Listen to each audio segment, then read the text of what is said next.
الحمد لله نحمده ونستعينه ونستغفره ونؤمن به ونتوكل عليه ونعوذ بالله من شرور أنفسنا ومن سيئات أعمالنا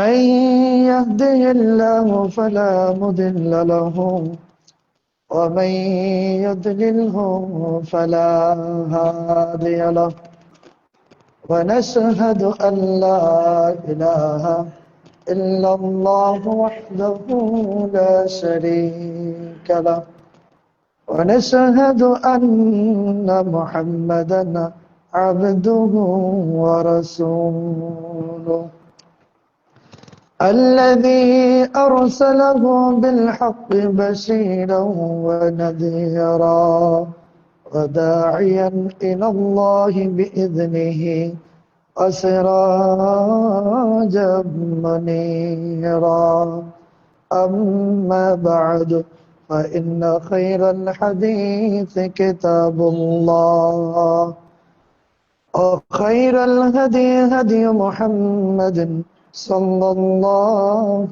عليه وسلم وشر الأمور محدثاتها وكل محدثة بدعة وكل بدعة ضلالة وكل ضلالة في النار فأعوذ بالله من الشيطان الرجيم بسم الله الرحمن الرحيم ولو أشركوا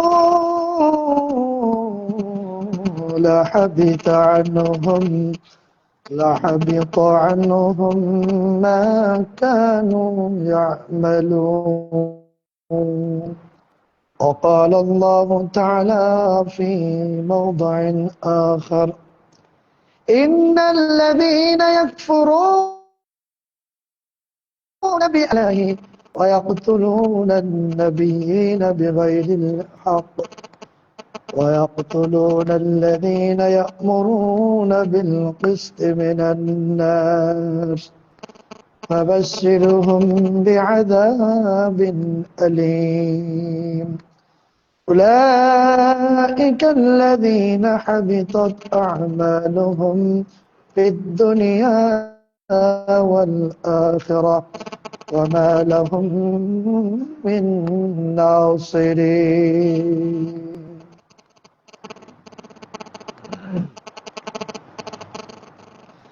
عن سفيان بن زهير الشنابي رضي الله تعالى عنه أنه سمع رسول الله صلى الله عليه وسلم يقول من اقتنى كلبا لا يغني عنه زرعا ولا ضرعا نقص من عمله كل يوم قيراط أو كما قال عليه الصلاة والسلام রাহুল বুখারী বিসনাদিন সহিহ। প্রশংসা গুণগান সিফাত সানা সেই মহিয়ান গরিয়ান সর্বনিয়ন্তা সর্বদ্রষ্টা, যিনি আমাদের অনেক মায়া করে দয়া করে পৃথিবীতে পাঠিয়েছেন পরীক্ষার জন্য। আর এই পরীক্ষার পুরস্কার হিসেবে আমাদের ওয়ারিস যে জান্নাত থেকে আমরা এসেছি সেটা আমাদেরকে আবার ফেরত দান করবেন।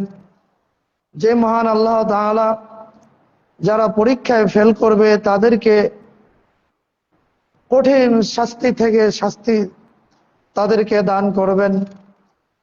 এই পাপ পুণ্যের যিনি বিনিময় প্রথা প্রস্তুত করে রেখেছেন পরকালে, এবং আমাদের যিনি এগুলো বুঝার এবং শোনার জ্ঞান বুদ্ধি দান করেছেন, যার কারণে সময় মতো অল্প কিছু মানুষ আমরা এই মসজিদের সময় মতো আসার তৌফিক পেয়েছি। মহান প্রভুর দরবারে শুকরিয়া আদায় করছি, আলহামদুলিল্লাহ। দরুদ এবং সালাম প্রিয় নবী প্রিয় রাসূল সর্বযুগের সর্বশ্রেষ্ঠ মানব যেই নবী পৃথিবীতে এসেছেন, মানুষ কি করে তাদের ওয়ারিস সূত্রে সেই জান্নাত আবার ফিরে পায়, মানুষ কি করে তাদের নিজের আমলগুলোকে বৃদ্ধি করে আল্লাহ তাআলার নৈকট্য অর্জন করতে পারে এবং সকল খারাপ কাজ থেকে মানুষকে বিরত রেখে সবাইকে জান্নাতে নিয়ে যাওয়ার জন্য যে মানুষটি পৃথিবীতে এসেছিলেন তার উপর দরুদ এবং সালাম বর্ষিত হোক। সংক্ষেপে দরুদ পেশ করছি সাল্লাল্লাহু আলাইহি ওয়াসাল্লাম। সম্মানিত উপস্থিতি, আজকের খুতবার আলোচনার সংক্ষিপ্ত বিষয় মানুষের সৎ আমল নষ্ট হওয়ার কারণ সমূহ। মহান আল্লাহ তৌফিক দান করেন। তো সংক্ষেপে এই বিষয়ে কিছু আলোচনা আপনাদের সামনে পবিত্র কোরআন এবং সহিহ হাদিস থেকে তুলে ধরার চেষ্টা করব। আমা তৌফিক ইল্লা বিল্লাহি আলাইহি তাওয়াক্কালতু ওয়া ইলাইহি উনীব।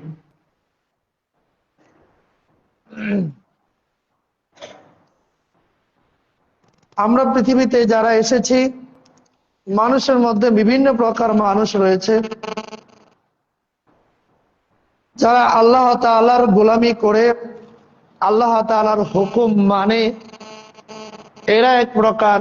আরেক প্রকার হলো যারা আল্লাহ তাআলার হুকুম মানে না, আল্লাহ তাআলার গোলামি করে না, তারা আরেক প্রকার। এই যারা আল্লাহ তাআলার হুকুম মানে তাদের মধ্য থেকেই আল্লাহ তাআলা সেই জান্নাত দান করবেন, বলে আলহামদুলিল্লাহ। আমরা আশাবাদী আমরা তাদেরই অন্তর্ভুক্ত হব যাদেরকে আল্লাহ রাব্বুল আলামিন সেই জান্নাতুল ফিরদাউস যাদেরকে দান করবেন, সেই জান্নাত যাদের দান করবেন, আমরা তাদের উত্তরসূরি হব, আমরা সেই আশাবাদী ইনশাআল্লাহ। সম্মানিত উপস্থিতি, এই যারা আমরা আল্লাহর গোলামি করি, কাজ করি, আমাদের অজান্তেই কিছু কিছু কাজ, কিছু কিছু আমল, আমাদের এই নেক আমলগুলো, সৎ আমলগুলো বরবাদ হয়ে যায়, নষ্ট হয়ে যায়, যার কারণে পরকালে গিয়ে দেখবো আমাদের আমল নামাগুলো খালি হয়ে গেছে, আমাদের আমল শূন্য হয়ে গেছে। আল্লাহ তাআলার কাছে আমরা আমল নিয়ে দাঁড়াবো, আর আল্লাহ তাআলা বলবেন তোমাদের আমল আমি কিছুই আজকে পরিমাপ করব না, মিজানের পাল্লাই ধরবো না, তোমাদের সমস্ত আমলগুলো আমি ফু দিয়ে উড়িয়ে দেব, তোমাদের আমলই আমি পরিমাপ করব না। তখন আমরা চিন্তায় পড়ে যাব, কি করলাম, কি হলো। এই জন্য দুনিয়ায় থাকতেই মহান আল্লাহ তাআলা এগুলো আমাদেরকে জানিয়েছেন। আমাদের বিশ্বনবী এই সম্পর্কে আমাদেরকে জানিয়েছেন, যেগুলো আমাদের প্রত্যেকটি মুসলমানের জন্য জানা অপরিহার্য এবং আবশ্যক। তো আল্লাহ রাব্বুল আলামিন সর্বপ্রথম যে কারণটি উল্লেখ করেছেন, ঈমান আনার পরেও মানুষের আমল বাতিল হয়ে যাবে যদি এই একটি কাজ করে, সেই কাজটির নাম হলো শিরক। সেই কাজটির নাম কি? শিরক। ঈমান আনার পরেও, কোনো মুসলমান হওয়ার পরেও, হিন্দু থেকে মুসলমান হওয়ার পরেও, খ্রিস্টান থেকে মুসলমান হওয়ার পরেও, অমুসলিম থেকে মুসলমান হওয়ার পরেও, অথবা জন্মগতভাবে মুসলমান হওয়ার পরেও যদি কোনো মানুষ শিরক করে, তাহলে আল্লাহ তাআলা তার আমল বাতিল করে দিবেন। সূরা আনআম আল্লাহ রাব্বুল আলামিন এখানে উল্লেখ করে দিয়েছেন, ওয়ালাউ আশরাকু লাহাবিতা আনহুম মা কানু ইয়ামালুন। 28 নম্বর আয়াত সূরা আনআম। ঈমান আনার পরে যদি তোমরা শিরক করো, আল্লাহর সাথে যদি কাউকে শরীক করো, তাহলে তোমাদের আমল আমি আল্লাহ তাআলা সকল আমল, সব আমল আমি বরবাদ করে দেব, বলেন নাউজুবিল্লাহ। এমনকি আমাদের বিশ্বনবী মুহাম্মদুর রাসূলুল্লাহ সাল্লাল্লাহু আলাইহি ওয়াসাল্লামকে লক্ষ্য করে আল্লাহ তাআলা বলেছেন, ওয়ালা ইন আশরাকতা লা ইয়াহবাতান্না আমালুকা ওয়া লা তাকুনান্না মিনাল খাসিরিন। হে নবী, তুমি যদি শিরক করো, ঈমান আনয়নের পরে যদি তুমি শিরক করো, লা ইয়াহবাতান্না আমালুকা, তোমার আমল বিনষ্ট হয়ে যাবে, তুমিও ক্ষতিগ্রস্তদের অন্তর্ভুক্ত হয়ে যাবে। তাহলে আল্লাহর নবী, যেই রাসূল একমাত্র আল্লাহ তাআলার ইবাদত বندگی করেন, অন্য কারো ইবাদত বندگی করেন না। কোন সময়ে যদি একটা শিরক করেন তাহলে আল্লাহ তাআলা হুমকি দিয়েছেন, নবী তোমার সমস্ত আমল আমি বরবাদ করে দেব। বলেন নাউজুবিল্লাহ। তাহলে নবীর আমল যদি বরবাদ হয়ে যায়, তাহলে আমরা যদি শিরক করি আমাদের আমল টিকবে? আমাদের আমল টিকবে না। এই জন্য শিরক করা যাবে না। কখনোই কোন শিরক আমাদের দ্বারা যেন না হয়, এটা সতর্ক থাকতে হবে। যদিও আমরা অনেক সতর্ক করার পরেও কিছু কিছু মানুষ আমরা এর সাথে জড়িত আছি। আল্লাহ রাব্বুল আলামিন এই কোরআনুল কারীমের আরেকটি আয়াতে বলেছেন, ওয়ামা ইউমিনু আকতারুহুম বিল্লাহি ইল্লা ওয়া হুম মুশরিকুন। এমন কতগুলো ইমানদার মানুষ রয়েছে যারা আল্লাহর প্রতি ঈমান এনেছে, আল্লাহ রাব্বুল আলামিনের প্রতি বিশ্বাস স্থাপন করেছে, পরকাল বিশ্বাস স্থাপন করেছে, নামাজ পড়েছে, হজ করেছে, কাবা শরীফে গিয়ে তওয়াফ করেছে, আবার রমজান মাসে সিয়াম পালন করেছে, দান করেছে, যাকাত দিয়েছে, মসজিদ বানিয়েছে, মাদ্রাসা বানিয়েছে, ইল্লা ওয়া হুম মুশরিকুন। কিন্তু এরকম অনেক মানুষ হয়ে গেছে। আল্লাহ বলছেন এরকম অনেকগুলো মানুষ আছে যারা ঈমান আনার পরেও আবার মুশরিক হয়ে যায়। তাহলে আমাদের মধ্যে এরকম কিছু লোক আছে না নাই? এর মধ্যে কিছু না বললে তো আপনারা বুঝবেন না। এই একটা কারণ, কিছু দুই একটা আমি বলি, পরবর্তী কারণে যাচ্ছি। এক হলো, যেই বিষয়গুলোর দেওয়ার ক্ষমতা একমাত্র মালিক হলেন আল্লাহ, এই বিষয়গুলো অন্য কারো কাছে কামনা করা, অন্য কারো কাছ থেকে চেয়ে নেওয়া, অন্য কারো কাছে আবেদন করার নাম হলো শিরক। আল্লাহ তাআলার কাছেই মালিক। ধন সম্পদ দেওয়ার মালিককে, এই সন্তান বা আপনাকে আমাকে তৈরি করার মালিককে আল্লাহ তাআলা। রূপ থেকে ভালো করে দেওয়ার মালিককে। আমি যদি মনে করি যে আমার সন্তান দেওয়ার মালিক অমুক পীর বাবা, তাহলে এটা কি হলো? শিরক হলো। শিরকটা বোঝার জন্য বলছি। এটা কি হলো? কেন? এই জীবন দান করা এবং মানুষ তৈরি করা, এটা করেন কে? কোন পীর বাবা এটা করেন না। যদি কারো কাছে আমরা চাই, কোন পীরের কাছে, কোন মূর্তির কাছে, কোন মাজারের কাছে, তাহলে এটাই হলো শিরক। তেমনি ভাবে আমরা যেই অসুস্থ হই, অসুস্থ হলে সুস্থ করার মালিক কে? আল্লাহ তাআলা। আমরা যদি কোনো কারো কাছে গিয়ে বলি, বাবা আমাকে সুস্থ করে দাও, আমি অনেক দিন যাবত অসুস্থ, আমার ছেলেটা অসুস্থ, ভালো হয় না, তোমার জন্য আমি 1 লাখ টাকা মানত করলাম, তোমার পাগলার মাজারে দিয়ে দিলাম, অথবা আমি কোনো পীরের মাজারে দিয়ে দিলাম, বাবা তুমি আমার ছেলেটাকে সুস্থ করে দাও, তাহলে এটার নাম কি? শিরক। 1 টাকাও দেওয়া যাবে না কাউকে, এটার নাম হলো শিরক। ওমা উহিল্লা বিহি লিগাইরিল্লাহ। আল্লাহ তাআলা ছাড়া অন্য কারো খুশির উদ্দেশ্যে যদি 1 টাকা দান করেন, 1 টাকা, তাহলে সেটাও আপনার জন্য শিরক হবে। এমনকি বিশ্বনবীর হাদিস রয়েছে, 2 জন ব্যক্তি পথ চলছিল, এমন অবস্থায় এমন একটা এলাকা দিয়ে যেতে লাগলো যে এলাকায় মানুষেরা মূর্তি পূজা করে। তাদের 2 জনকে আটক করলো। হ্যাঁ মুসলমান, তোমরা কোন এলাকার মানুষ? আমরা অমুক এলাকার মানুষ। তাহলে তোমরা এই এলাকাতে যাচ্ছ, আমাদের এই মূর্তিকে কিছু নাজরানা পেশ করে দাও, কিছু হাদিয়া তুফা দিয়ে দাও। তারা বলল, না না, আমরা কখনো দিতে পারবো না, আমরা মুসলমান, আমরা এক আল্লাহ ছাড়া কাউকে কারো খুশির উদ্দেশ্যে কোনো কিছু দেই না। তখন তারা বলল, একটা মাছি হইলেও দিয়ে যাও। কি দিয়ে যাও? একটা মাছি। মাছির দাম কত? 1 টাকাতে নিবেন? 2টা 1 টাকাতে বিক্রি করবো, তাও নিবেন? একটা মাছির তাও দাম নাই। তো তারা বললো, একটা মাছি হলে দিয়ে যাবো। এবার 2 জনের একজন চিন্তা করলো, ঠিক আছে মাছির দাম কম, তাহলে মাছিটাই দিয়ে যায়। তখন একটা মাছি মেরে ওই মূর্তির কাছে দিয়ে গেল। আর আরেকজন লোক বলল, না আমি কিছুই দিব না। তখন তাকে এই লোকেরা ওই ব্যক্তিকে হত্যা করে ফেললো। আল্লাহ রাসূল সাল্লাল্লাহু আলাইহি ওয়াসাল্লাম বললেন, যেই লোকটাকে হত্যা করা হলো ওই লোককে আল্লাহ তাআলা জান্নাত দান করলেন, আর যেই লোকটা একটা মাছি মূর্তিকে দিল ওই লোকটাকে আল্লাহ তাআলা জাহান্নামে পাঠিয়ে দিলেন। বলেন নাউযুবিল্লাহ। তাহলে মূর্তির কাছে, কোন খাম্বার কাছে, কোন মাজারের কাছে একটা মাছিও যদি না দেওয়া যায়, তাহলে 1 টাকা দেওয়া যাবে? ফুলের দাম কম না বেশি?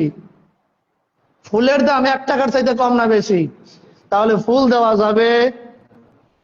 আপনাদের বুঝতে কষ্ট হচ্ছে, উস্তাদ এইটা যদি মানি তাহলে তো আমরা যাইতে পারবো না। আগে নিজে বাঁচুন, নিজের চিন্তা আগে করেন। আল্লাহ তাআলা নিজেই বলেছেন মুসলমানের মধ্যে থেকে মানুষের মধ্যে থেকে অনেক মানুষ আছে ইল্লা ওয়াহুম মুশরিকুন, তারাও শিরিক করে, তারাও শিরিক করে। এর মধ্যে এটা হলো একটা, আল্লাহর খুশি ছাড়া অন্য কারো কোনো উদ্দেশ্য, খুশির উদ্দেশ্যে, দেখানোর উদ্দেশ্যে কোনো কিছু দেওয়া, হাদিয়া, তুফা, মানত করা যাবে না। এছাড়া বলছিলাম এই যে ক্ষমতা দেওয়ার মালিককে, আজকে আমাদের ক্ষমতা দেওয়ার মালিক হলো জনগণ। আমাদের রাষ্ট্রীয় সংবিধানে কিন্তু লেখা আছে, আপনারা জানেন, সকল ক্ষমতার উৎস জনগণ, এটা আমাদের সংবিধানে লেখা আছে। এই জন্য নির্বাচন পদ্ধতি, এই জন্য মানুষ যাকে নেতা বানাবে সেই হবে নেতা। এখন তারা কাফের হোক, মুশরিক হোক, মেতর হোক, মুচি হোক, বেনামাজি হোক, মদখোর হোক, গাঞ্জাখোর হোক, সবাই মিলে যদি একজনকে নেতা বানায় দেয় সেই নেতা। আর আমরা 10 জন মিলে, আলেম ওলামা মিলে যদি একজনকে বানাই তাহলে সেই নেতা হতে পারবে না। 20 জন গাঞ্জাখোর মিলে যদি একটা নেতা বানায় সেই হলো নেতা। কেন? আমাদের সংবিধানে রয়েছে জনগণ সকল ক্ষমতা উৎস। অথচ আল্লাহ তাআলা কি বলছেন? কুরআনুল কারীমে বলে দিয়েছেন আল্লাহুম্মা মালিকাল মুলকি তুতিল মুলকা মান তাশা ওয়া তানজিউল মুলকা মিম্মান তাশাউ ওয়া তুইজ্জু মান তাশাউ ওয়া তুযিল্লু মান তাশাউ বিয়াদিকাল খায়র ইন্নাকা আলা কুল্লি শাইইন কাদির। আল্লাহ ক্ষমতা দেয়, আল্লাহ ক্ষমতা কায়রা নেয়, আল্লাহ ইজ্জত দেয়, আল্লাহ ইজ্জত কায়রা নেয়। যার ইচ্ছা উপরে উঠায়, যার ইচ্ছা নিচে নামায়, করেন কে? আল্লাহ। সম্মানিত ভাইরা আমার, বলছিলাম সব কিছুর ক্ষেত্রেই এগুলো খেয়াল রাখতে হবে যেন আমি শিরকের মধ্যে পড়ে না যাই। তা বলছিলাম আমাদের কিছু ভাই, আমি কথা শুনছিলাম, বাস্তব উদাহরণ, চারগাঁওতে আমি চাকরি করতাম, এই যেদিকে চারগাঁও, এক মসজিদের এখানে কিছু মুসল্লি তারা আট্রসির মাজারে যায়। তখন এসে বলতেছে হুজুর আমার কিছু ছিল না, মালপত্র ছিল না, অল্প কিছু মালিক ছিলাম। যেদিন থেকে আমি আট্রসির মাজারে যাওয়া শুরু করলাম, এরপর থেকে আমার ধন সম্পদ বাড়তে শুরু করলো। এরপর থেকে আমি আট্রসির মাজারে যাই, এখন আমার ধন সম্পদ অনেক হয়ে গেছে। আট্রসির মাজারে যাওয়ার কারণে তার ধন সম্পদ বৃদ্ধি পেয়েছে। এটা কি? এটা কি? শিরক। আপনারা নাম শুনে থাকবেন কিশোরগঞ্জের পাগলা মাজার, নাম শুনছেন? 1 মাস পরে পরে, 3 মাস পরে পরে খুললে কয়েক কোটি টাকা করে এখানে পাওয়া যায়। এখানে মানুষ যাই মানত করে, মানুষ যাই দান করে, এখানে কি নিয়তে দান করে? আপনাদের এখানে মসজিদ হচ্ছে না, এখানে দিবে না। একটা গ্রামগঞ্জের মসজিদে ঠিক মতো বেতন দিতে পারছে না, একটা ভালো ইমাম রাখতে পারছে না, একটা সুন্দর মসজিদ তৈরি করতে পারছে না, একটা কোন রকম ফ্যান লাইট কিনতে পারছে না, ওগুলো মসজিদে দেওয়া হয় না। আর এই পাগলার মাজারে কোটি কোটি টাকা দান করছে। এগুলো কিসের উদ্দেশ্যে দান করছে? এগুলো ওই পাগলা বাবার খুশির জন্য, মনের উদ্দেশ্য পূরণ করার জন্য, এমনকি স্বর্ণ অলংকার পর্যন্ত দান করছে। এগুলো কি? বুঝতে কষ্ট হচ্ছে নাকি? এগুলো কি? বুঝতে আপনার সহজভাবে বুঝে নিতে হবে। কোন মাজারে একটা টাকাও দেওয়া যাবে না। আপনি মসজিদে দান করতেছেন, এটা যে কোনো মসজিদ, সকল মসজিদ সমান, শুধুমাত্র 3টা মসজিদ ছাড়া। একটা হলো বাইতুল্লাহিল হারাম, একটা হলো মসজিদে নববী, আর একটা হলো ফিলিস্তিনের মসজিদুল আকসা। এই 3টা মসজিদ ছাড়া সকল মসজিদের মান সমান। তবে আপনার সওয়াব কম বেশি হবে, লোক যত বেশি সওয়াব তত বেশি। এই হিসাবে আপনার সওয়াব হতে পারে, এটা আল্লাহ রাসূল সাল্লাল্লাহু আলাইহি ওয়াসাল্লাম বলেছেন। কিন্তু তাহলে আমরা শিরিক বুঝে নিলাম। 1 নম্বর কারণ গেল, যদি আমরা অসুস্থ অবস্থায় আল্লাহ ছাড়া কারো কাছে চাই তাহলে এটা আমাদের আমল নষ্ট হয়ে যাবে। আমরা যদি বিপদ মুসিবতে আল্লাহ ছাড়া কারো কাছে সাহায্য চাই, আমাদের আমল বাতিল হয়ে যাবে। আমরা আল্লাহ ছাড়া অন্য কারোর জন্য কোনো কিছু মানত করি, কোনো কিছু হাদিয়া তোহফা দেই, আমাদের আমল বাতিল হয়ে যাবে। আল্লাহ ছাড়া অন্য কারো নামে যদি কসম করি তাহলে সেটাও আমল বাতিল হবে। কারণ আল্লাহ রাসূল সাল্লাল্লাহু আলাইহি ওয়াসাল্লাম বলেছেন মান হালাফা বিগাইরিল্লাহি ফাকাদ আশরাকা, যে ব্যক্তি আল্লাহ ছাড়া অন্য কারণে আমি শপথ করলো, যেমন মানুষে বলে থাকে মায়ের কসম, বাবার কসম, মা সন্তানের মাথায় হাত দিয়ে বলতেছি, মাটির উপরে দাঁড়ায় বলতেছি, মরা কাঠের উপর দাঁড়ায় বলতেছি, এই যে অমুকের উপর হাত দিয়ে বলতেছি, এগুলো সব কসম। আল্লাহ ছাড়া অন্য কারো নামে কসম করা যাবে না। এগুলো হলো আপনার শিরক, এগুলো করা যাবে না। এরপরে আরো শিরক রয়েছে। আল্লাহ রাসূল সাল্লাল্লাহু আলাইহি ওয়াসাল্লাম বলেন, মান তাআল্লাকা তামিমাতান ফাকাদ আশরাকা, যে ব্যক্তি কোন তামিমা, কোন সুতা দিয়া কোন কিছু লটকাইলো, সেটা গলায় হোক, হাতে হোক, পায়ে হোক, মাজায় হোক, যেখানে হোক, আপনি যা কিছু লটকাবেন এটাই হলো শিরক। এই শিরক আমাদের সমাজে আছে না নাই? আমাদের মা বোনেরা এই ব্যাপারে অগ্রগামী। একটা কিছু হলেই তোমার সন্তানকে এটা ঝুলাইয়া দাও, আরে কিছু না পারে তুলসী পাতা দিয়া বাইন্দা তার হাতের মধ্যে ঝুলাই দেয়, করে না? এই তুলসী পাতা দেওয়ার তুলসী পাতা আলাদা কোনো ক্ষমতা আছে নাকি? তুলসী পাতা আপনি বানলেন কেন? আমাদের বিবাহের মধ্যে কিন্তু এগুলো চলে। এই যে হাতের মধ্যে রাখি ঝুলাই, আপনারা দেখছেন? হাতের মধ্যে রাখি, এটার উদ্দেশ্য কি? অনেকে না জানা ঝুলাই। এই হিন্দুরা এই প্রথা বের করেছে, এই রাখি যদি ঝুলায় তাহলে বরের উপরে, কনের উপরে আপনার বদ নজর লাগে না। তাহলে সাহায্য চাইলো কার কাছে? এই রাখির কাছে। এটাও একটা শিরক, মনে রাখবেন, এটাও একটা শিরক। হাতের মধ্যে কোনো কিছু ঝুলানো যাবে না। জন্ডিস হয়েছে, জ্বর হয়েছে, চোখ উঠেছে, অথবা পেটের ব্যথা হয়েছে, কোনো কিছু শরীরে ঝুলানো যাবে না। ঔষধ খাওয়ার অনুমতি আল্লাহ রাব্বুল আলামিন দিয়েছেন। আল্লাহ রাসূল সাল্লাল্লাহু আলাইহি সাল্লাম বলেছেন, লিকুল্লি দাওয়াইন দা, প্রত্যেক রোগের ঔষধ রয়েছে। যখন রোগের সাথে ঔষধ মিলে যায় তখন আল্লাহ তাআলা সুস্থ করে দেন। অতএব ঔষধ ব্যবহার করতে পারবেন, জার ফুক ব্যবহার করতে পারবেন, কিন্তু এগুলো কোনো কিছু শরীরে ঝুলানো যাবে না। তাহলে কি হবে? কি হবে? আমল বাতিল হয়ে যাবে। আপনার যে আমল করছেন, নামাজ পড়লেন, রোজা করলেন, হজ করলেন, যাকাত দিলেন, মসজিদে দান খয়রাত করলেন এবং মক্কা শরীফে গিয়ে আপনি হজ করে আসলেন, সব বাতিল হয়ে যাবে। কার কথা? আল্লাহর কথা। এটা আল্লাহ তাআলার কথা। লা ইন আশরাকতা লা ইয়াহবাতান্না আমালুকা ওয়া লা তাকুনান্না মিনাল খাসিরিন। হ্যাঁ নবী, তুমি যদি এই শিরক গুলা করো, আমি নবী তোমার আমল গুলো বাতিল করে দেব। বলেন নাউজুবিল্লাহ। তাহলে আমাদের আমল বাতিল হবে নাকি হবে না? বাতিল হয়ে যাবে। এই শিরক থেকে বিরত থাকবেন। কয়েকটি এই জন্য উল্লেখ করলাম যে হুজুর শিরক করলে এই আমল বাতিল হয়, শিরক কি এটাই তো আমরা বুঝতেছি না, এই জন্য উল্লেখ করলাম। এরপরে আসেন, আল্লাহ তাআলার আয়াতকে অস্বীকার করলে আপনার আমল বাতিল হবে। কুরআনুল কারীমে কতটি আয়াত আছে? ৬,২৩৬টি। আপনারা গুনে গুনে দেখবেন। সূরা বাকারা ২৮৬টি, সূরা ফাতিহা ৬০টি, সূরা আল ইমরান ১৭৬টি। এভাবে একের পর এক ধারাবাহিকতা করে আপনারা যোগ করবেন, দেখবেন ৬,২৩৬টি আয়াত হবে। একটা আয়াত যদি কেউ অস্বীকার করে, আমি এই আয়াতটা মানি না, এই আয়াত আমাদের জন্য উপযুক্ত নয়, এই আয়াত আমাদের বর্তমান সমাজের জন্য প্রযোজ্য নয়, তাহলে ওই ব্যক্তির সমস্ত আমল, যত হজ, যাকাত, যা কিছু করেছে সব বাতিল হয়ে যাবে। বলেন নাউজুবিল্লাহ।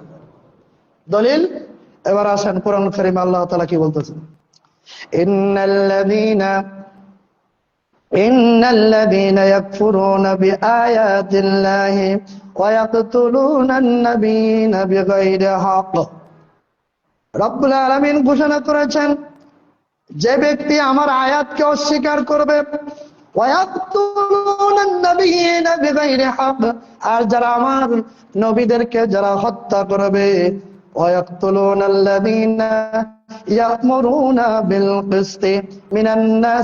যে সমস্ত আলেমগণ মানুষদেরকে ভালো কাজের আদেশ করেন, যে আলেমগুলো মানুষদেরকে সৎ পথে ডাকেন এবং তারা সালাতের কথা বলেন, হজের কথা বলেন, এক আল্লাহর গোলামির কথা বলেন, তাদেরকে তারা হত্যা করে, ফাবাশশিরহুম বিআযাবিন আলীম।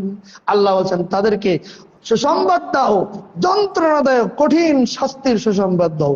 উলাইকাল্লাযীনা হাবিতাত আমালুহুম ফিদ দুনিয়া ওয়াল আখিরাহ ওয়া মা লাহুম মিন নাসিরিন। এখানে কয়েকটি কারণ আল্লাহ তাআলা একসাথে উল্লেখ করেছেন। ইয়াকফুরুন যারা কোরআনের আয়াত অস্বীকার করে, কোরআনের কোন বিধান তারা মানে না, কোরআনের কোন নিয়ম কানুন তারা মানতে চায় না, তারা বলে বর্তমান সময়ের সাথে সাংঘর্ষিক, আমাদের সংবিধানের সাথে সাংঘর্ষিক, বিভিন্ন অজুহাত দিয়ে কোরআনের আইন তারা মানতে চায় না, এবং তারা নবীদেরকে হত্যা করে। এখানে শুধু নবীদের নয়, ওয়ায়ামুরুনা বিল কিসতি মিনান নাস, মানুষের মধ্যে যেই আলেম পরহেজগার মানুষগুলো আল্লাহর পথে মানুষকে ডাকে, আল্লাহর গোলাম বানাতে চায়, ওই মানুষগুলোকে হত্যা করে। আল্লাহ রাব্বুল আলামিন তাদের সম্পর্কে বলেছেন, উলাইকা হাবিতাত আমালুহুম, আল্লাহ রাব্বুল আলামিন তাদের সমস্ত আমলগুলো বাতিল করে দেবেন। বলে নাউজুবিল্লাহ। এনে কয়েকটি কারণ আল্লাহ তাআলা একসাথে নিয়ে আসছেন। এক, তারা কোরআনের আয়াত অস্বীকার করে। কোরআনে একটি আয়াত রয়েছে, লিযাকারি মিসলু হাজ্জুল উনসায়াইন, তোমাদের পুরুষের জন্য 2 ভাগ আর মহিলাদের জন্য 1 ভাগ। এটা কিসের ক্ষেত্রে বলেন তো? ওয়ারিসের ক্ষেত্রে। কিসের ক্ষেত্রে? পুরুষের জন্য কয় ভাগ? 2 ভাগ। আর মেয়েদের ক্ষেত্রে কয় ভাগ? 1 ভাগ। বাবা অথবা মা যদি মারা যায়, তাহলে এই ছেলে এবং মেয়ে এই হারে বন্টন নীতি করতে হবে। এটা বিধানটা কার? আল্লাহ। কিন্তু আমাদের অনেকেরই পছন্দ না।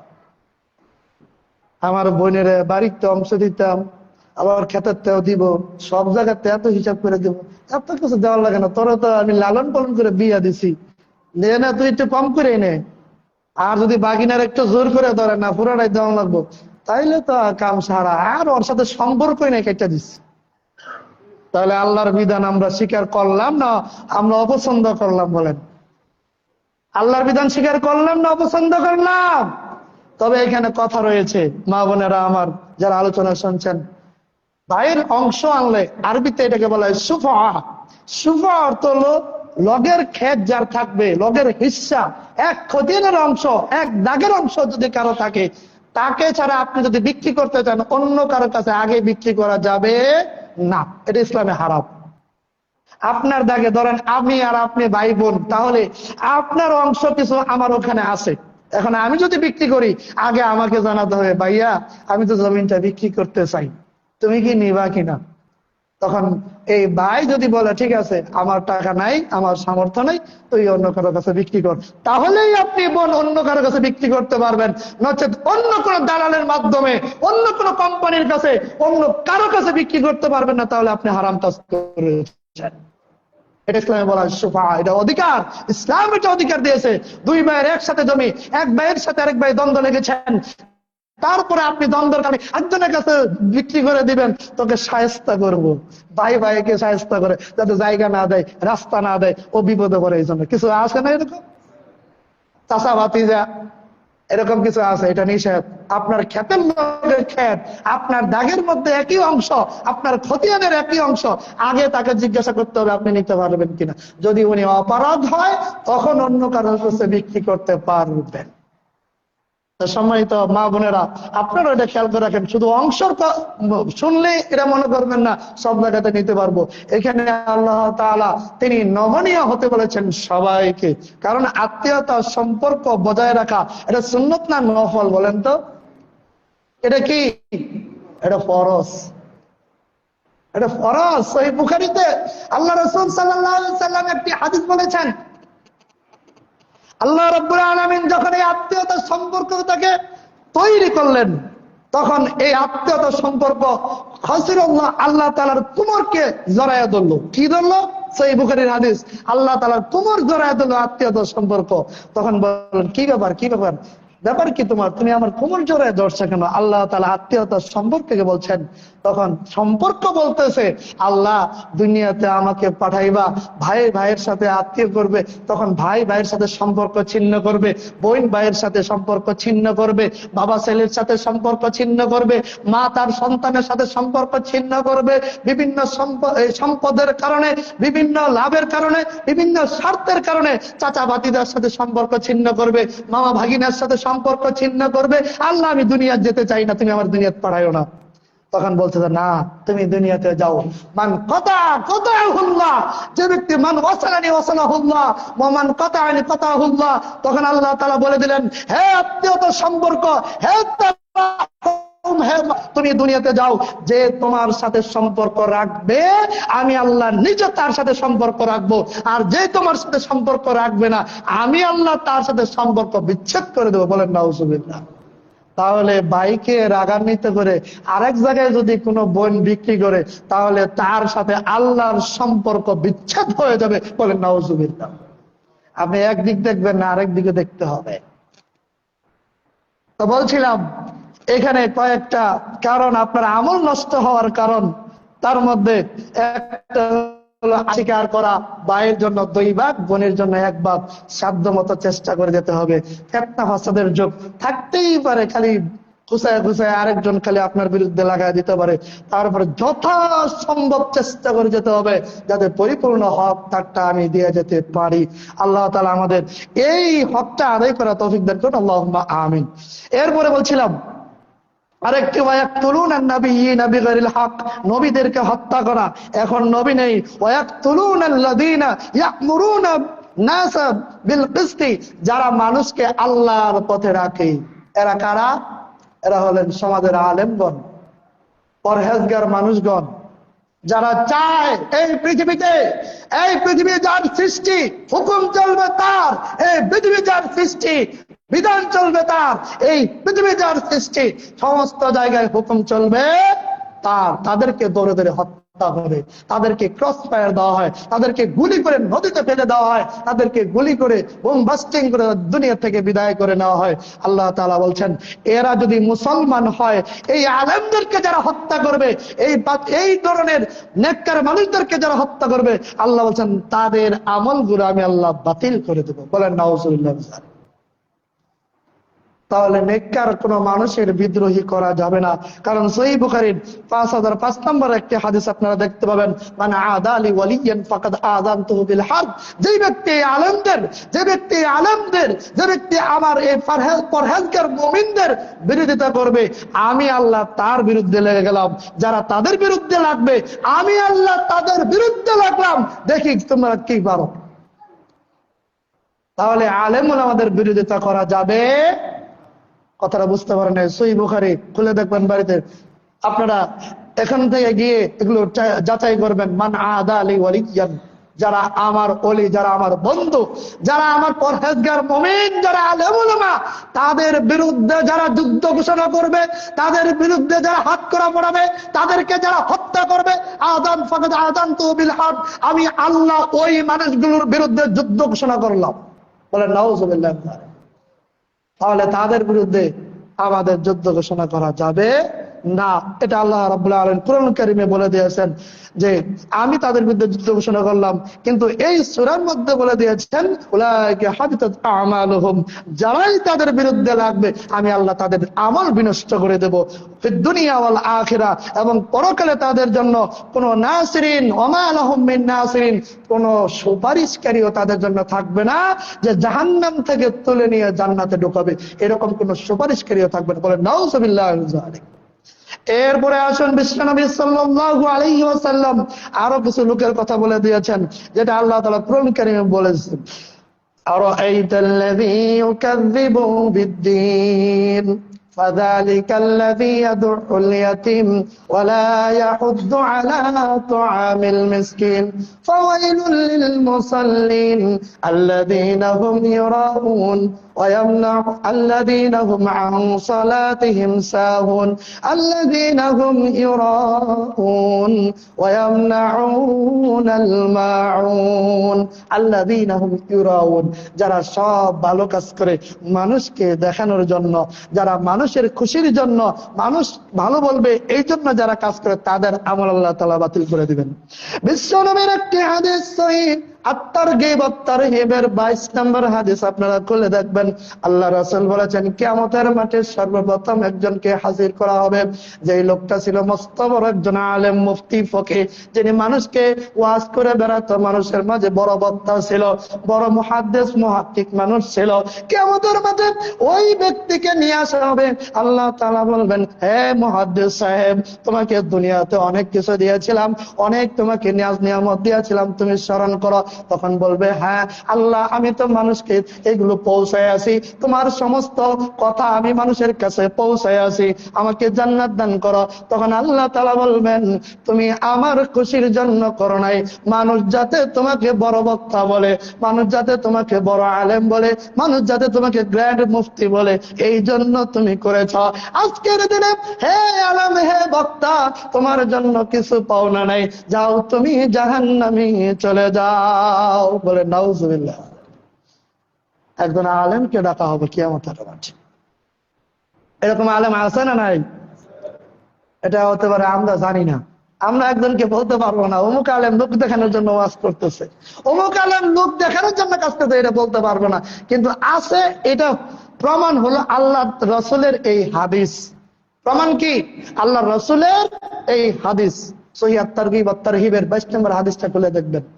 এরপরে আল্লাহর নবী বলেন, আরেক ব্যক্তিকে নিয়ে আসা হবে, যে ব্যক্তি দান খয়রাত করেছে, অনেক বড় দান, বিশাল বড় বড় মাদ্রাসা তৈরি করেছে, বিশাল বড় বড় মসজিদ তৈরি করেছে, এমন কোন জায়গা ছাড়ে নাই দান খয়রাত করার মতো, সব জায়গায় দান খয়রাত করেছে। গরিব মানুষকে দান খয়রাত করেছে এবং সাধারণ মানুষকে দান খয়রাত করেছে, বিধবা ইয়াতীমের সহযোগিতা করেছে, বিশাল বিশাল এলাকার মানুষদেরকে সহযোগিতা করেছে। কিয়ামতের দিন যখন সে উঠবে, তখন তাকে বলা হবে, তুমি একজন বিশাল বড় দানবী ছিলা, তোমার অর্থ সম্পদ ছিল, আজকে তুমি বলো তুমি আমার জন্য কি করেছ? সে বলবে, আল্লাহ তোমার জন্য মসজিদ বানাইছি, তোমার জন্য মসজিদে টাকা দান করেছি, তোমার জন্য মাদ্রাসায় টাকা দান করেছি, আমি মাদ্রাসা তৈরি করেছি, গরিব মিসকিনকে তোমার জন্য আমি আল্লাহ দান করেছি। তখন আল্লাহ বলবেন, না না না না, ওরে দানবীর, তুমি আমার খুশির জন্য দান করো নাই, তুমি দান করেছো সমাজের মানুষ যাতে তোমাকে সভাপতির পদ দেয়। দুনিয়াতে আমি তোমার সভাপতির পদ দিয়ে দিছি, মানুষ তোমার এমপি বানায়, তোমার এমপি বানায় দিছি। আরে ভাই খুলে দেখেন, আপনি মনে করতেছেন আমি বানায় বলতেছি, হাদিসটা খুলে দেখেন, সহিহ মুসলিমের হাদিস।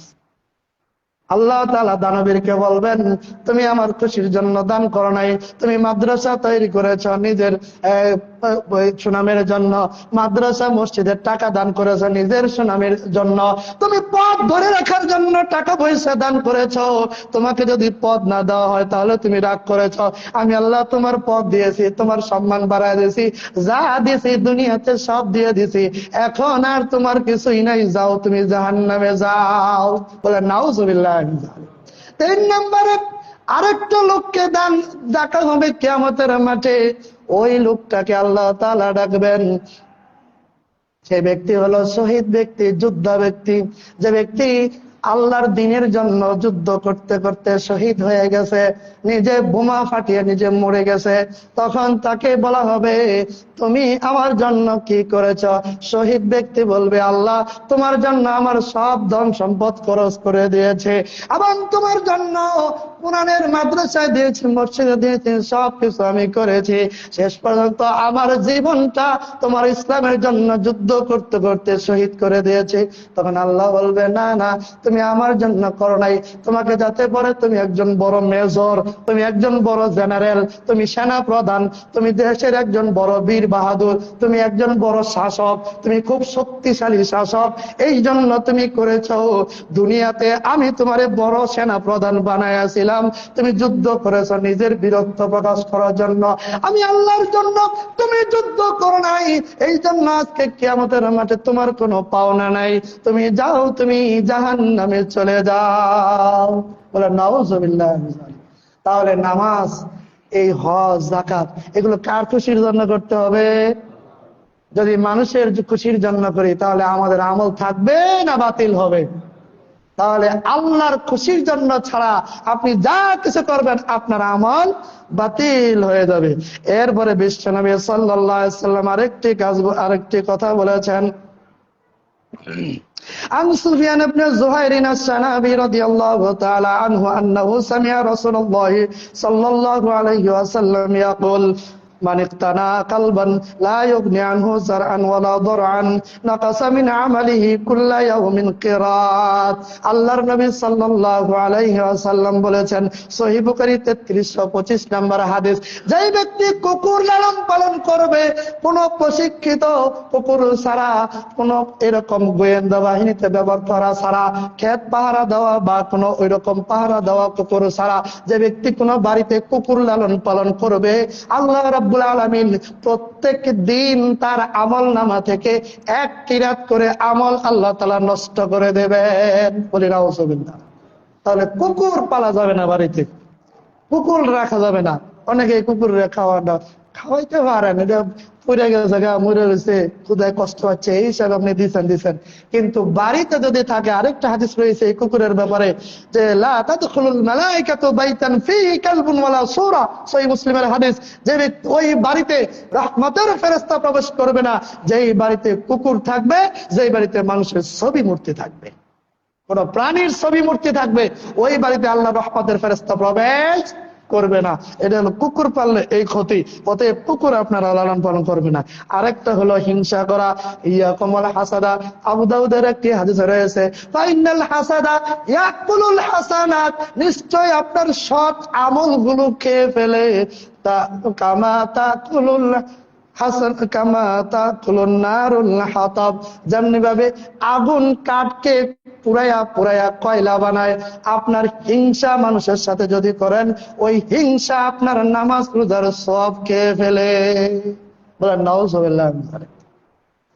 আল্লাহ রাসূল সাল্লাল্লাহু আলাইহি ওয়াসাল্লামের আরেকটি হাদিস রয়েছে এই হিংসা সম্পর্কিত, বিশাল বড় একটি হাদিস, সুনানে আবু দাউদের 4901 নম্বর হাদিস। এটার দুইটা হাদিস আগেই, যে তোমরা হিংসা করো না মানুষের সাথে, যদি হিংসা করো, মানুষ হিংসা কি, ওই হিংসা তো এটাও তো জানার দরকার নাকি। বাংলায় বলে দেয় সংক্ষেপে, হিংসা হলো একজনের একটা নিয়ামত আল্লাহ তাআলা দান করেছেন, খুব সুন্দর নিয়ামত আল্লাহ তাআলা দান করেছেন, ওই নিয়ামতটাকে আমি চাচ্ছি সে এত বড় হয়ে যাচ্ছে যে হ্যাঁ কেমনে ধ্বংস করার লাগবো, দুই ভাইয়ের মধ্যে ঝগড়া লাগাই দিই, অথবা তার ছেলের একটা খারাপ কামের মধ্যে জড়াই দিই, অথবা দুইজন ব্যবসায়ী আছেন, একজন বলতেছেন আরে হ্যার মাল তো 2 নম্বর মাল, এটা বলে দিলেন আপনি, অথচ আপনার মাল তার মাল একই মাল। এই যে এই ধরনের একটা হিংসা, এই হিংসা যদি আপনি কারোর সাথে করেন, এটা আলেম উলামাদের সাথে হতে পারে, নামাজি হাজী সাহেবদের সাথেও হতে পারে, হাজী সাহেব একলা একলা নামাজ পড়ে, বড় হয়ে গেছে গা, এই সেই, আপনি এরকম হিংসাও করতে পারেন। যে কোনো হিংসা করবেন, আপনার যে নামাজ রোজা হজ যাকাত দান খয়রাত যত আমল করেছেন, আল্লাহ রাসূল সাল্লাল্লাহু আলাইহি সাল্লাম বলছেন, যেমন কাঠকে আগুনে পুরাইতে পুরাইতে কয়লা বানায় ফেলে, ওই আগুনের কয়লা কোনো কাজে লাগে না, আপনার নেক আমলগুলোকে এই হিংসা এরকম পুরাইয়া সব শেষ করে দেয়। বলেন নাউজুবিল্লাহ মিন যালিক। তো বলতেছিলাম আরো কিছু কারণ রয়েছিল, আমাদের সময় শেষ হয়ে গেল। আরেকটা লাস্টে এই কথা বলে শেষ করে দেই, এটা হলো গীবত করা, মানুষের দুর্নাম করা, মানুষের বদ আমলগুলো নিয়ে, খারাপ আমলগুলো নিয়ে নিজেরা এই চর্চা করা। দোকানে বসলেই এগুলো শোনা যায়, বিশেষ করে চা হোটেলগুলো বা দোকানে 2-4 জন বড় বসলাম, আমার কি অবস্থা সেটা চিন্তার কথা না, অমুকে এই খারাপ কাজ করছে, খারাপ কাজটা ভালো করছে, আরেকজন তো হ হ হ কাজটা তো ঠিকই খারাপ করছে, দুজনে সমান কাজ করছেন। কিয়ামতের মাঠে যাইবেন, আল্লাহ তাআলা বলবেন, এই তোমরা দুইজনে তার নামে বদনাম করছো, সে তো আর জানবে না যার বদনাম করেছেন, ওই ব্যক্তি তখন দেখতে পাবে, আল্লাহ তাআলা বলবেন তার পাওনা দিয়ে যাও। কি পাওনা? তুমি যতটুকু পরিমাণ গীবত করেছ, যতটুকু পরিমাণ চুগলখড়ি করেছ, ততটুকু পরিমাণ তোমার নেকি তাকে দিয়ে দাও। বলেন নাউজুবিল্লাহ মিন যালিক। তাহলে মানুষের গীবত করবেন, দুর্নাম করবেন, একটা কাজ করেছে, একটা লোকে জিনা করেছে, একটা লোকে মদ খেয়েছে, একটা লোক একজনকে মারছে, এইগুলো নিয়ে যদি বলেন অমুকে এটা করছে, এটার নামে গীবত। খারাপ কাজ করেছে ওই কথাটা বলাটাই হলো গীবত, আর খারাপ কাজ করে নাই ওইটা বলছেন, ওটার নাম হলো তুহমত, ওটাকে বলা হয় অপবাদ। তাহলে গীবত করলে, অপবাদ দিলে আপনার নেকি কমে যাবে। আরেকটা হলো খোঁটা দেওয়া, দান করে খোঁটা দেওয়া। এই দান করে খোঁটা দিলে আপনার আমল বাতিল হয়ে যাবে। মসজিদে 10 লক্ষ টাকা দিচ্ছেন আপনি, ভালো কথা। আরেকদিন বলতেছেন, আমি তো 10 লক্ষ টাকা দিচ্ছি, না তো মসজিদ তৈরি করতে পারতা। আমি তো রডের টাকা দিছি, আমি তো এই তোমাদের টাইলসের টাকা দিছি। এগুলো মানুষের কাছে বলে বেড়া। আল্লাহ তাআলা বলছেন, ইয়া আইয়ুহাল্লাযীনা আমানু লা তুবতিলু সাদাকাতিকুম বিল মান্নি ওয়াল আযা। তোমাদের কষ্ট দেওয়া এবং খোঁটা দিয়ে তোমাদের আমল বাতিল করো না, আপনাদের এই আমল বাতিল হয়ে যাবে। এই জন্য খোঁটা দেওয়া যাবে না। একজন গরিব মানুষকে সহযোগিতা করেছেন, বোন ভাগিনাকে সহযোগিতা করেছেন, পাড়া প্রতিবেশীকে সহযোগিতা করেছেন, কষ্ট দিবেন না, খোঁটা দিবেন না, তাহলে আপনার আমল বাতিল হয়ে যাবে। আজকে যে আমল বাতিলের ওয়াজগুলো আমরা শুনলাম, আল্লাহ তাআলা আমাদের সকলকে এই দিকে খেয়াল রেখে আমল করার তৌফিক দান করুন। এবং যেই কাজ করলে এই আমলগুলো বাতিল হয়, আল্লাহ এগুলো থেকে আমাদের বিরত থাকার তৌফিক দান করুন বলে আল্লাহুম্মা আমিন। এক নম্বরে বলছিলাম শিরিক করা, নেক ব্যক্তিদেরকে হত্যা করা এবং আল্লাহর আয়াতকে অস্বীকার করা। আরেকটা বলছিলাম এই কুকুর পালন করা এবং হিংসা করা। তারপরে বলছিলাম আপনার গীবত করা, দান করে খোঁটা দেওয়া। আর একটা ছিল, ওইটা বলতে পারি না। আসরের নামাজ ছেড়ে দিলে সারাদিনের আমল বাতিল হয়ে যায়। মান তারাকা সালাতাল আসরা ফাকাদ হাবিতা আমালুহু। যে ব্যক্তি আসরের নামাজ পড়লো না, সারাদিন যা আমল করলো সব আমল বাতিল হয়ে গেল। বলেন নাউযুবিল্লাহি মিন যালিক। আল্লাহ তাআলা আমাদের জন্য সবাইকে এই আমলগুলো, এই খারাপ আমলগুলো থেকে বিরত থাকার তৌফিক দান করেন বলে আল্লাহুম্মা আমিন। সুবহানাকাল্লাহুম্মা ওয়া বিহামদিকা আশহাদু আল্লা ইলাহা ইল্লা আনতা আস্তাগফিরুকা ওয়া আতুবু ইলাইক। আসসালামু আলাইকুম ওয়া রাহমাতুল্লাহ।